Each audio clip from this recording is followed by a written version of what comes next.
Olha o que vai acontecer ali. Você conhece a história de José? Se não conhece, presta atenção que eu vou resumir rapidão agora. Aleluia. Pega uma túnica, porque essa túnica de várias cores era um apontamento da predileção de Jacó, que apontava para o principado de Deus sobre a vida de José. Aí os irmãos, movidos de inveja, pegam a túnica, sujam no sangue de um animal e mandam um mensageiro. Mandam um mensageiro apresentar aquela túnica suja de sangue para o seu pai Jacó. Por que eles mandaram um mensageiro? Porque eles não iam sustentar a narrativa mentirosa diante do pai. Então eles precisavam encomendar alguém que não tivesse relação afetiva dentro daquele contexto para sustentar a história. Primeira coisa, não devemos permitir com que histórias se transformem sentenças sobre nós quando elas vêm da boca de quem não temos uma relação estreita. Camila, eu não entendi. Pare de dar crédito absoluto para gente que você mal conhece. Pare de dar crédito quase que absoluto para quem te viu uma única vez. Pare de dar atenção a toda voz que diz: assim diz o Senhor. Duas coisas me irritam. A primeira que me irrita é os falsos profetas, ou os esquizofrênicos proféticos. Quem são os falsos? Os falsos profetas são os que fazem uso do nome de Deus quando Deus não disse nada, para poder retirar, extorquir, para poderem alimentar sua própria vaidade, seu próprio status. Essa raça é terrível, eu nem chamo de povo. Mas tem uma outra que me aborrece tanto quanto eles, os ingênuos. Por quê? Os simples. Por quê? Porque só ouve a Deus falar na boca de qualquer um quem não conhece a voz de Deus em casa. Quem conhece a voz de Deus em casa não confunde ela na rua. Eu vou abrir um parênteses, leva isso para a tua vida e nunca mais você vai confundir a voz de Deus. Primeiro, quem ouve Deus em casa não confunde a voz de Deus na rua. Segundo, não há nada que Deus bote na boca de um profeta que de alguma maneira ele já não tenha falado comigo antes. É uma confirmação, é um relacionamento estreito. Pega uma túnica de várias cores que apontava o sinal do cumprimento das promessas de Deus, não só sobre a vida de José, mas sobre a vida de Jacó. Mas quem guarda no coração, mas não guarda o coração, fica vulnerável diante de qualquer mensagem. Fica vulnerável diante de qualquer recado. Fica vulnerável diante de qualquer fake news. Fica vulnerável diante de qualquer conversinha fiada. Com todo respeito, uma casa que tem a envergadura da promessa que Jacó tem, ele não pode acreditar em qualquer coisa que lhe mostram e não pode acreditar em qualquer coisa que lhe dizem. Me parece que Deus está nos alertando essa semana e Ele está dizendo: se respeite e respeite o tamanho daquilo que você carrega. Pare de acreditar em qualquer conversa fiada. Pare de abrir a porta para qualquer um que se diz profeta. Pare de gastar tempo da sua vida para ouvir qualquer mensagem. Pare de gastar tempo da sua vida para aceitar qualquer mensageiro. Nem todo que me diz Senhor, Senhor entrará no reino do céu. Isso me chateia. Isso me chateia. E o que me chateia? Um homem da envergadura de Jacó ficar impactado com a mensagem de um mensageiro, sabendo que José estava com seus irmãos. Faltou confronto na minha concepção. Estou avaliando de fora, ok? Para mim faltou confronto. Vem comigo. Imagina que você tem isso tudo de filho que ele tem, e o filho que sumiu, ou que morreu, ou que ele acha que perdeu, está no meio dos outros filhos todo dia, todo dia, todo dia, todo dia. Aí vem um mensageiro, mostra uma túnica suja de sangue, e aí na hora você perde a estribeira. O que é isso? É o poder do impacto visual. O poder do impacto visual rouba de você o poder de argumentar o que está acontecendo. Toda vez que alguém quer confundir a mente de alguém, essa pessoa não só fala, ela tenta te mostrar, que é para poder confundir a sua mente. A concupiscência da carne está nos olhos. Está onde? Nada do que alguém fale tem um poder de comunicação mais rápido do que a sua visão.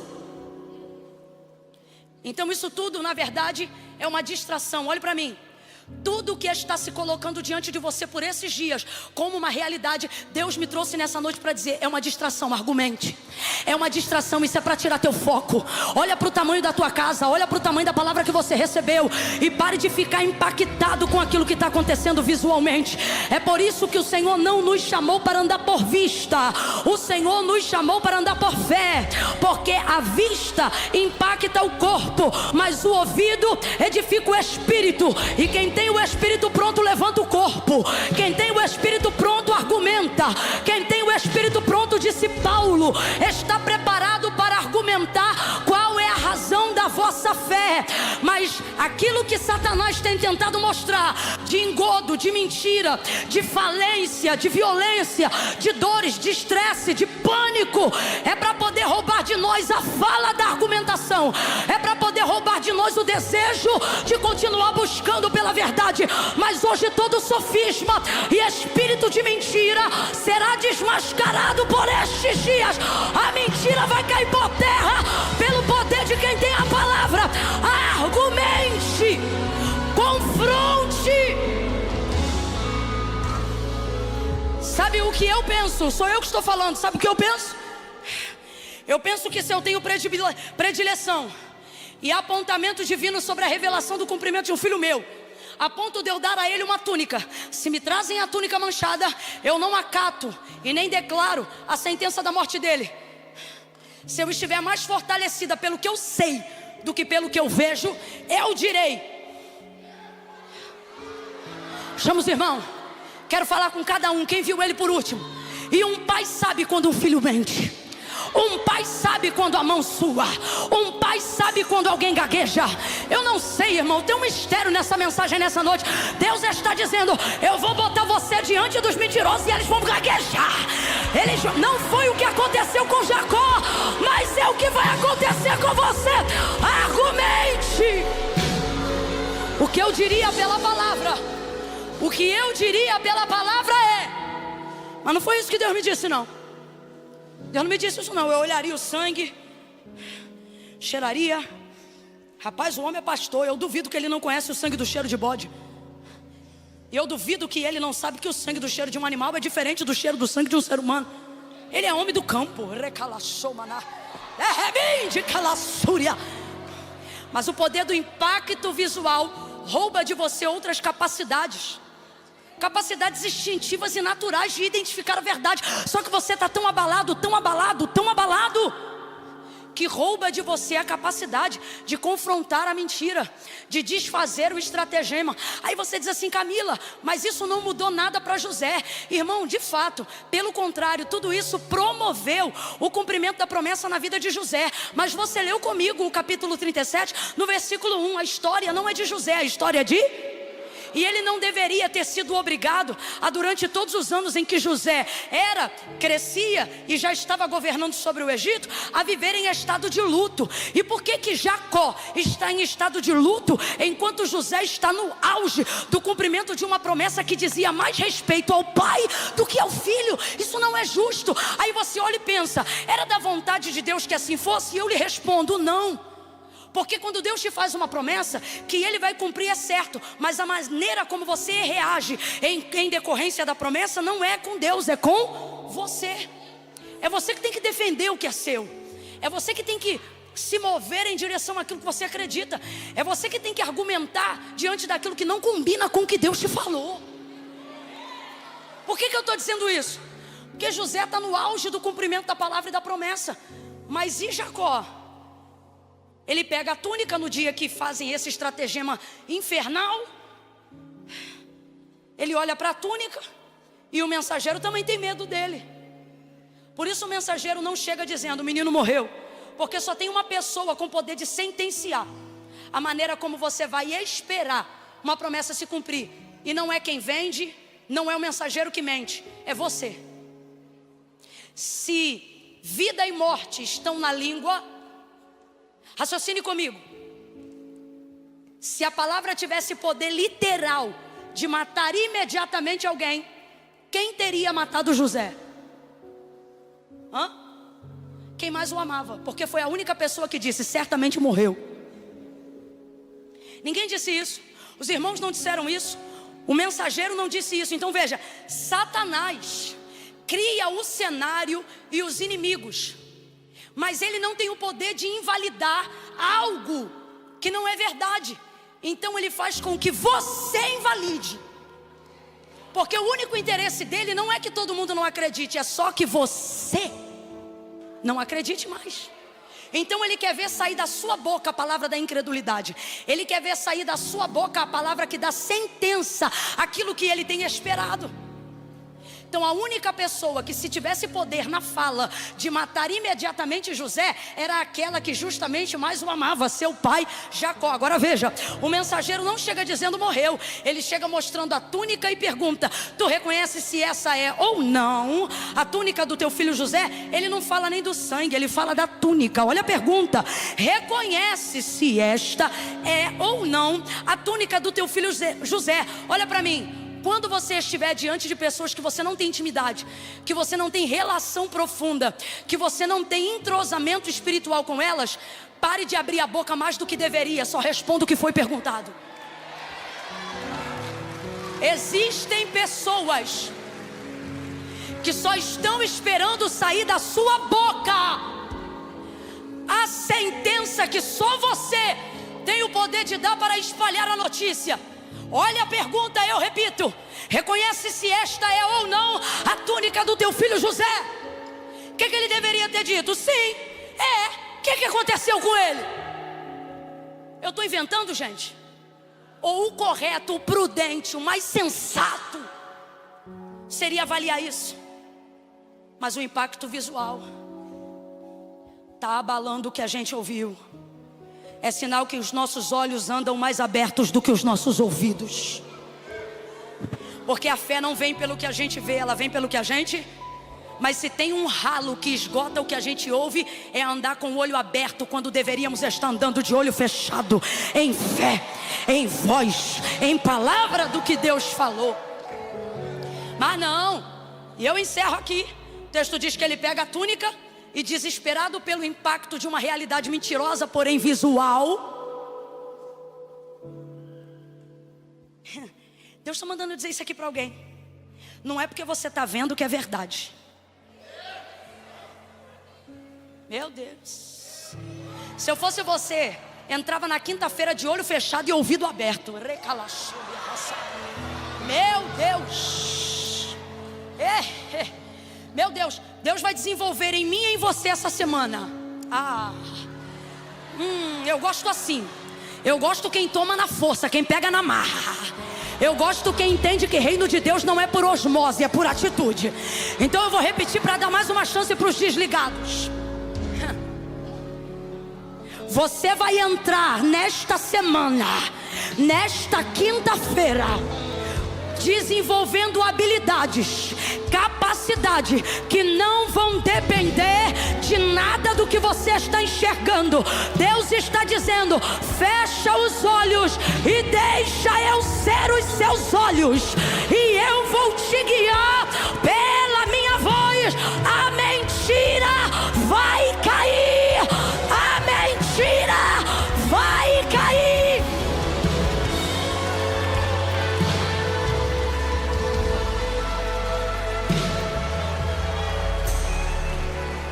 Feche a boca, feche os olhos essa semana. Diante do sangue, diante do engodo, feche os olhos e só responda o que foi pergunta. Olha pra mim. Para de usar a internet para explicar coisa que quem não gosta de você não vai fazer questão nenhuma de entender. Só responda o que foi perguntado. Não dê mais informações para quem você mal conhece. Reconhece se esta é ou não a túnica do seu filho José? Deveria ter dito: sim, conheço. O que houve? Interessante que eles não foram. Eles não programaram para dizer ao mensageiro assim, ó: diga que ele morreu. Não. Se você olhar o texto, os irmãos de José dizem assim ao mensageiro: manda essa túnica lá no meu pai e manda ele reconhecer se é ou não do filho José dele. Eu penso então que se Jacó tivesse o confrontado minimamente, tal mensageiro, quando ele dissesse assim: se assim fosse, reconhece se é ou não a túnica do teu filho José. E aí Jacó olhando dissesse: A túnica é dele. O que aconteceu? Eu já começo a ver esse mensageiro dizendo: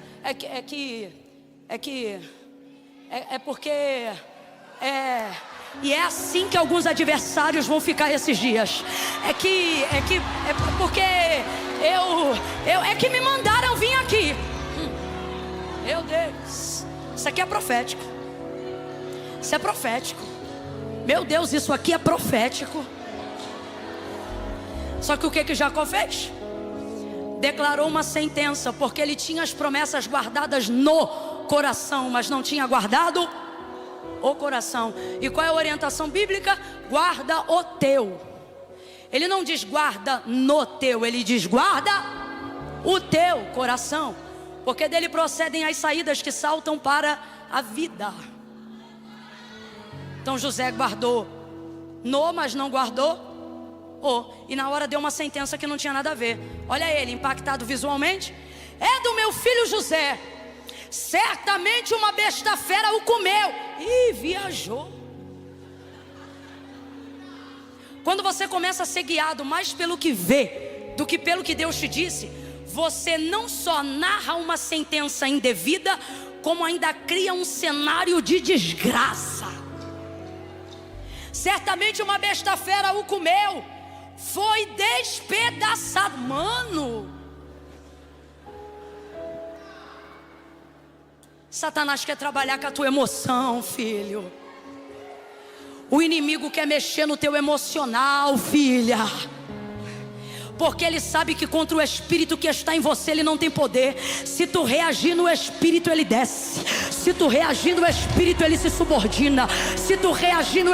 Camille, como é que é o espírito? O espírito não reage igual à emoção. A emoção é almática. A emoção grita. A emoção chora. A emoção diz, ai, foi despedaçado. Mas o espírito diz, lembra que tu tem palavra e a palavra não dizia isso.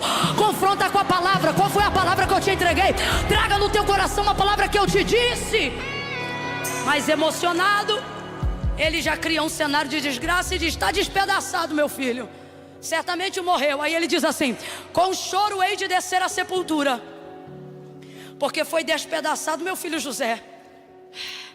E chorou, e passou a viver como se estivesse morto, porque ele diz, com choro hei de descer à sepultura. O que ele está dizendo? A partir de hoje eu estou de luto, e só saio desse luto depois que eu sair do corpo da minha morte.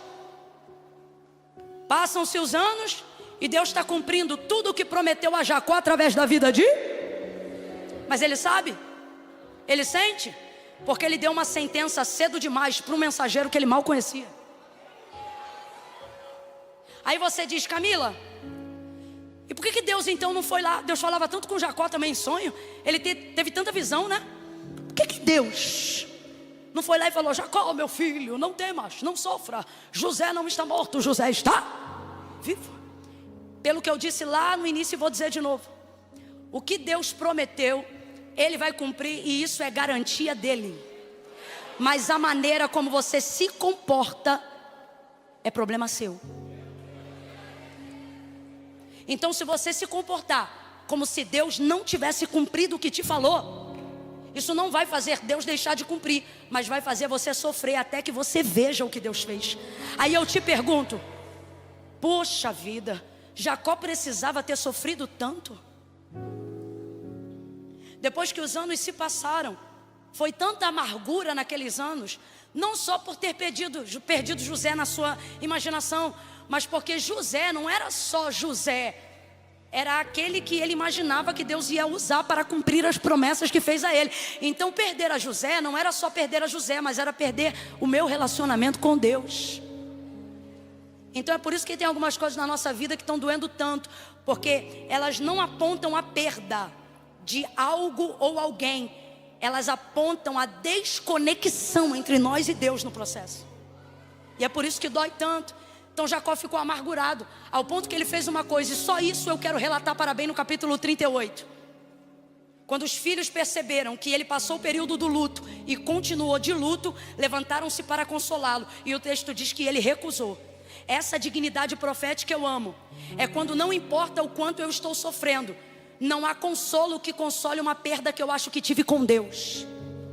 Então ele rejeita e continua sofrendo. Resumindo a história, o texto diz que José é governador de toda a terra do Egito. E assim como o inimigo usou impacto visual para fazer Jacó, trazer uma sentença cedo demais para sua casa, Deus vai usar a mesma estratégia através da vida de José, só que ao contrário. Para quê? Para reviver o espírito. Deus está dizendo, a estratégia que o inimigo usou para matar a tua alma é a mesma estratégia que eu uso para dizer que eu levanto a tua alma, que eu ressuscito o teu espírito, que eu ressuscito as tuas promessas. Camila, eu não entendi. O que você está dizendo? Vou falar rasgado.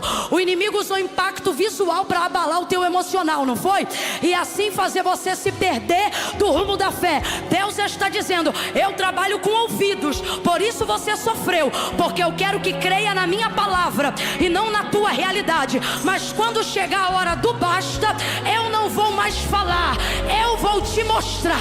Quem está entendendo o que Deus está falando, faz a mão assim de concha para receber, porque Deus está dizendo, você vai ver, porque por estes dias eu não venho para falar, eu vou te mostrar visualmente que não é como o inimigo te fez ver.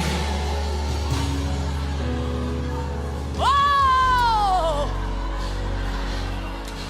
Emanaga subinja na managa. Emantaraga balaga somanaias. Os anos passam, tristeza fica, luto permanente. A fome chega em Canaã, os irmãos sobem ao Egito. José os reconhece, os retém lá. Ele já é governador, é o segundo a mando de Faraó. É Faraó e depois ele. Ou seja, José não só vive, como é governador de toda a terra do Egito. Deus me manda dizer para você, você pensa que acabou, e Deus está dizendo, não, essa foi a maneira como você escolheu acreditar no que te disseram. Pois eu te digo que tudo o que eu falei está vivo e é grande. Está vivo e é grande. Está vivo e é grande. Só que o coração desmaiado não acredita mais no que ouve. Irmão, o coração quando desmaia, só desfibrilador do céu ressuscita. No início da fé, qualquer profeta que marcha, você diz, ai Jesus, tomara que seja para mim. No meio da fé, só de ouvir a marcha você já diz, não vem de palhaçada não, Senhor, não estou boa hoje. Não estou a fim de conversa fiada. Se não for de ti, não deixa chegar em mim não. Que a vida vai experimentando a gente. Jacó está nessa fase do meio da amargura por causa do tempo da passagem. Aí o texto diz que depois que os irmãos descobrem que José vive e é governador de toda a terra do Egito, José sabe que o pai não vai acreditar. Então, em uma época de fome e escassez, ele prepara uma carruagem, coloca vaso, muda de veste, tudo que só quem tinha prosperidade podia dar, porque a fome estava não só em Canaã, mas em toda a terra. 2 carruagens abastecidas até o talo, leite, trigo, pão, roupa, prata, ouro, água, vinho, passa, damasco, tudo, meu irmão. Aí eles param com essa carruagem a mando de José na porta da tenda de Jacó. Aí os filhos entram primeiro para dar notícia, mas o coração está desmaiado. Aí quando os filhos entram, eles dizem assim, papai, José vive e é governador de toda a terra do Egito. Você acha que ele fez o que você fez agora? Glória a Deus, aleluia. O texto diz que ele não se levantou, porque seu coração estava desmaiado. O que isso significa? Significa que não importava o que dissessem, ele não acreditava em mais nada. Faz essa cara de brisa não, que tu tá aqui, mas tu diz, mano, eu nem sei porque que eu continuo ouvindo, eu não acredito mais. Aí dizem assim para ele, papai, ele vive, ele é governador e ele nada. Aí eles abrem a cortina da tenda e dizem assim, pai, vem ver. Ah, irmãos, eu estou falando isso aqui, eu estou vendo. Deus vai abrir a tenda, Deus vai pegar gente para abrir a tenda, gente que vai segurar na tua mão, gente que vai ter visto a revelação, gente que não vai deixar você prostrado, gente que não vai deixar você parado, gente que viu o seu luto, viu a sua dor, mas é a mesma gente que vai te pegar pela mão e vai dizer: vem, vem. O Espírito Santo vai usar gente este mês de agosto para te tirar da cama, para te tirar de casa e para dizer: vem, vem ver, vem ver, porque Deus veio mostrar,